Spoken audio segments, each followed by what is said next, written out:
Hello guys, welcome back to my YouTube channel EN learners. I आप सब अच्छे होंगे। तो आप सभी के लिए बेहतरीन मौका आ चुका है। जो भी स्टूडेंट टीचर बनना चाहते थे तो उन सब के लिए यहाँ पर बेहतरीन वैकेंसी आउट हुई है।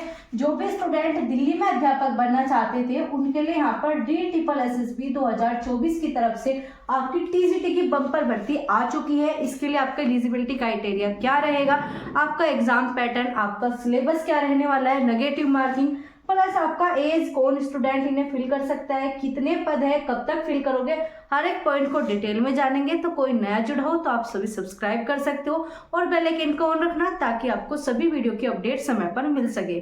तो चलिए वीडियो को स्टार्ट करते हैं। तो सबसे पहले आपकी यहाँ पर वैकेंसी आउट हुई है DSSB 2024, जो कि आपकी यहाँ पर TGT की वैकेंसी आई है। इससे पहले आपकी PGT की आ चुकी है और आपके अदर डिपार्टमेंट में भी आपके यहाँ पर वैकेंसी आउट हुई है। लेकिन जो हमारा मेन फोकस है वो है आपका TGT की बम्पर भर्ती पर। तो इसमें जो है आपकी यहाँ पर वैकेंसी का पूरा एडवर्टाइजमेंट आपका जारी हो चुका है। टोटल पद आपके जो है 5,1118 जो है आपके यहाँ पर टोटल पद है, जो कि आपके सिर्फ TGT के लिए है। ये सिर्फ आपकी TGT के लिए। बहुत से स्टूडेंट इस चीज में कंफ्यूजन रहेंगे कि PGT के भी पद इसमें नहीं। PGT की आपकी अलग वैकेंसी है जिसमें आपके 300 प्लस पद पर मैंने आपको वीडियो प्रोवाइड की है, आप उसे जाकर देख सकते हो। जो भी स्टूडेंट PGT के लिए अप्लाई करना चाहता है, लेकिन यहाँ पर TGT की वैकेंसी आई है 5,000 प्लस वैकेंसी आपकी पहली बार देखने को मिली है। दिल्ली में इतनी सारी वैकेंसी नहीं देखने को मिलती और TGT में आपकी इतनी वैकेंसी अभी तक आई भी नहीं है। तो ये सभी जो है आपके लिए बहुत ही बेहतरीन मौका है। और जो आपकी वैकेंसी आई है उसमें आपके 9 सब्जेक्ट है। 9 सब्जेक्ट में आपका हिंदी है, इंग्लिश है और आपका ऐसे साइंस है और आपका इसमें जो है आर्ट के भी यहाँ पर पद देखने को मिलेंगे। टोटल जो है आपकी 9 सब्जेक्ट में आपकी वैकेंसी आउट हुई है। इसमें जो आपकी एलिजिबिलिटी क्राइटेरिया रहने वाला है, योग्यता रहने वाली है, कौन स्टूडेंट इन्हें फिल करेगा, उसके लिए सिंपल से यहाँ पर 3 पॉइंट आपको याद रखने हैं। सबसे पहले आपने अपनी आपने अंडर ग्रेजुएट हो, आपकी अपनी यहाँ पर क्या BA BSc या कुछ भी आपने किया हो और आपका वो कंप्लीट हो, प्लस आपने यहाँ पर क्या किया हो B.Ed, यहाँ पर आपकी ग्रेजुएशन भी चाहिए, B.Ed भी चाहिए, प्लस आपका यहाँ पर जो थर्ड पॉइंट रहेगा वो रहेगा आपका CTET। अब CTET कौन से वाला, आपका CTET पेपर 2। जिनका भी आपका पेपर 2 क्लियर है वो यहाँ पर अप्लाई कर सकता है। तो 3 चीज, ग्रेजुएशन होनी चाहिए, B.Ed होनी चाहिए, प्लस आपका CTET।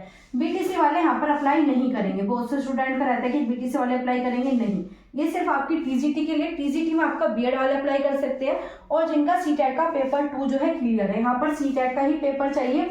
बहुत से स्टूडेंट जिन्होंने अपने स्टेट का किया हो, जैसे कि UP टेट हो गया, तो वो यहाँ पर अप्लाई नहीं कर सकते। CTET वाले बच्चे ही यहाँ पर अप्लाई करेंगे। तो ये थी आपकी एलिजिबिलिटी जिसमें सबसे ज्यादा कंफ्यूजन रहता है, UG B.Ed प्लस आपका CTET पेपर 2। इसके बाद जो आपकी एज रहने वाली है, एज का यहाँ पर क्राइटेरिया रखा है जो कि आपके जनरल के लिए रहेगी, वो रहेगी आपके यहाँ पर 32 साल। इसमें आपके मेल कैंडिडेट रहेंगे। तो मेल की जो अगर आपके यहाँ पर 32 साल है तो आप यहाँ पर अप्लाई कर सकते हो, इससे ज्यादा वाले अप्लाई नहीं कर पाएंगे। वही महिलाओं के लिए यहाँ पर विशेष छूट दी जाती है। तो 40 वर्ष अगर महिला की एज है तो वो यहाँ पर अप्लाई कर सकती है। पुरुषों के लिए 32 साल और आपकी महिलाओं के लिए 40 साल जो यहाँ पर एज क्राइटेरिया इन्होंने रखा है। तो ये तो थी आपकी एज से रिलेटेड पद बता दिया। अब जो आपकी आवेदन की तिथि रहने वाली है वो आपकी 8 फरवरी से स्टार्ट होगी। अभी जो आपका एडवर्टाइजमेंट जारी हो चुका है, कितने पद पर वैकेंसी है ये आपको बता दिया, कब से शुरू होंगे ये आपको बताया गया, लेकिन जो आपके फॉर्म फिलिंग स्टार्ट होगी वो आपकी 8 फरवरी से स्टार्ट होगी। प्लस आपकी जो लास्ट डेट रहेगी वो आपकी 8 मार्च रहेगी। तो पूरा 1 मंथ जो है आपका यहाँ पर फॉर्म फिलिंग में लिया जाएगा। तो ओपनिंग डेट 8 फरवरी, जो आपकी लास्ट डेट है वो आपकी 8 मार्च रहने वाली है। अब बात करेंगे सबसे इम्पोर्टेंट, आपका एग्जाम पैटर्न क्या रहने वाला है, इसके लिए आपको क्या पढ़ना पड़ेगा, इसका सिलेबस क्या रहने वाला है। चलिए इसे देखते हैं।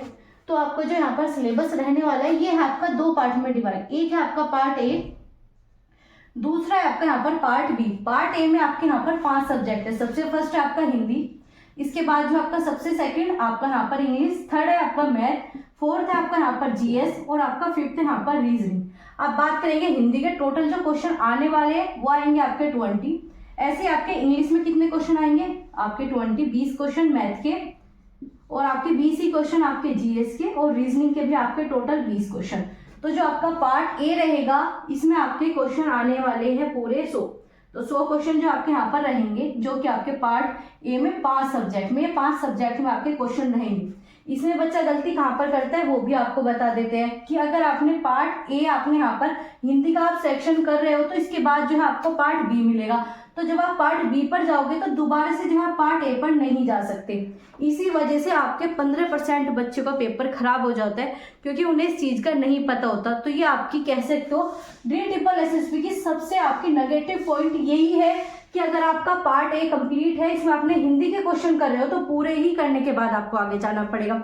आप ऐसे नहीं कर सकते कि मुझे 5 क्वेश्चन नहीं आ रहे, इन्हें मैं बाद में देख लूंगा। तो ऐसा नहीं करना, जो सेक्शन दिया है उसी के अकॉर्डिंग करना है। हिंदी का करने के बाद ही आप इंग्लिश पर जाना, इंग्लिश के बाद मैथ, इस प्रकार से आपको चलना होगा।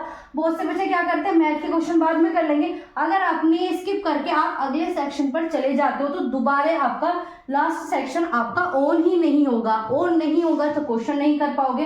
तो इसमें यही रहता है कि अगर आपने ए पार्ट का फर्स्ट पार्ट किया है तो इसके बाद आपको सेकंड, लेकिन अगर आपने सोचा सेकंड नहीं करता, मैं थर्ड करूंगा पहले, तो आप अगर थर्ड पर जाते हो तो दोबारा सेकंड पर नहीं जा सकते। तो इसमें क्या है, आपका स्टेप बाय स्टेप करना होगा। आप कोई भी सेक्शन छोड़कर अगले सेक्शन पर जा सकते हो लेकिन वापस नहीं आ सकते।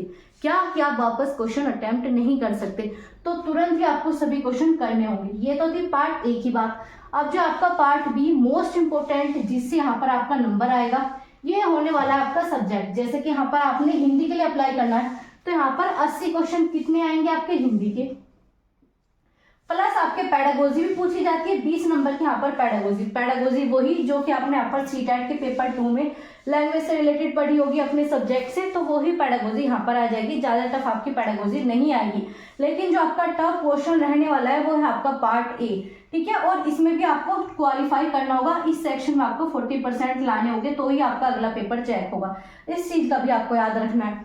तो यहाँ पर क्या है, सब्जेक्ट के आपके 80 क्वेश्चन आएंगे, पेडागोजी के 20, तो ये टोटल जो है 100 मार्क्स का रहने वाला है। तो पार्ट ए भी 100 का, पार्ट बी भी 100 का, तो टोटल जो है आपका 200 मार्क्स का यहाँ पर पेपर आएगा और 200 ही क्वेश्चन मिलेंगे। तो एक क्वेश्चन जो है आपका 1 नंबर का रहने वाला है। ये चीज आपको क्लियर हो गई। अब बात करेंगे टाइम कितना मिलेगा। टाइम जो है आपको यहाँ पर 2 घंटे मिलने वाले हैं, तो 2 घंटे में आपको अपना पूरा पेपर कंप्लीट करना होगा। और अगर आप पार्ट ए कर रहे हो तो पूरा पार्ट ए करके ही पार्ट बी पर जाओगे, दोबारा से पार्ट ए पर नहीं आ सकते। इस चीज को जरूर याद रख लेना जो भी फॉर्म को फिल करेंगे। तो 2 घंटे जो आपको यहाँ पर मिलेंगे, plus negative marking most important.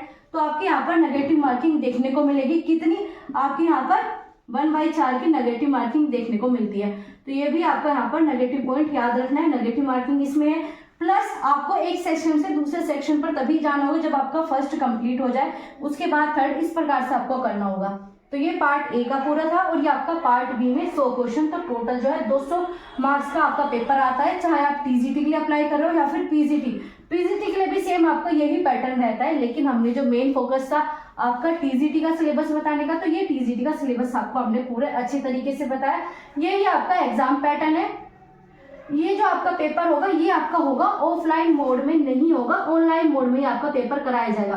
तो पेपर का मोड क्या होता है आपका ऑनलाइन, इस चीज को भी याद रखना है। पेपर का मोड क्या है, ऑनलाइन आपका रहने वाला है। 200 क्वेश्चन आपको मिलेंगे, 2 घंटे में आपको कंप्लीट करने हैं। नेगेटिव मार्किंग आपके 1/4 है और यही आपका पूरा चीजें रहने वाली है। आवेदन 8 फरवरी से स्टार्ट कर दोगे, अंतिम तिथि आपकी 8 मार्च है। टोटल पद जो है आपके 5118 पद जो है आपको देखने को मिलेंगे। तो हर एक पॉइंट आपके सामने हमने रख दिया, एज का भी रख दिया, योग्यता आपकी सिर्फ ग्रेजुएशन की हो, B.Ed किया हो, आपका पेपर 2 CTET का क्लियर होना चाहिए तो आप यहाँ पर अप्लाई करोगे। और दूसरा ग्रेजुएशन जो आपने अपने सब्जेक्ट में की हो, जैसे कि बहुत से बच्चे हिंदी से तो उन्होंने हिंदी में अपनी ग्रेजुएशन कंप्लीट करनी है। ऐसे इंग्लिश वाले हैं वो इंग्लिश में, साइंस वालों ने BSc की हो, साइंस से अपनी ग्रेजुएशन कंप्लीट की हो। तो यही आपका यहाँ पर सब्जेक्ट कॉम्बिनेशन भी रहने वाला है। तो DSSB 2024 की आपकी न्यू वैकेंसी आई है, तो इसके लिए आप सभी अप्लाई कर लेना। 8 फरवरी से आपके आवेदन स्टार्ट हो जाएंगे। ऐसी वैकेंसी आपको अभी तक नहीं देखने को मिलेगी, काफी अच्छी वैकेंसी आपके लिए आई है। तो जिनका भी सपना टीचर बनने का है तो उनका यहाँ पर साकार होने के चांस है। बस आपको अभी से अपनी तैयारी करनी है और आपको हमारे चैनल से जुड़ा रहना है, क्योंकि यहाँ पर आपको तैयारी भी कराई जाएगी। जो भी वैकेंसी आती है उसकी अपडेट भी दी जाती है। और यहाँ पर आपकी हिंदी या फिर आप कह सकते हो रीजनिंग, इन सबकी भी क्लासेस जो है जल्दी से स्टार्ट हो जाएगी। तो आप सभी हमारे चैनल को सब्सक्राइब कर सकते हो और वीडियो अच्छी लगी हो तो प्लीज इसे अपने दोस्तों के साथ शेयर कर देना जो भी टीचर बनना चाहते हो। तो चलिए गाइस, मिलते हैं आपसे अगली क्लास में। Thanks for watching.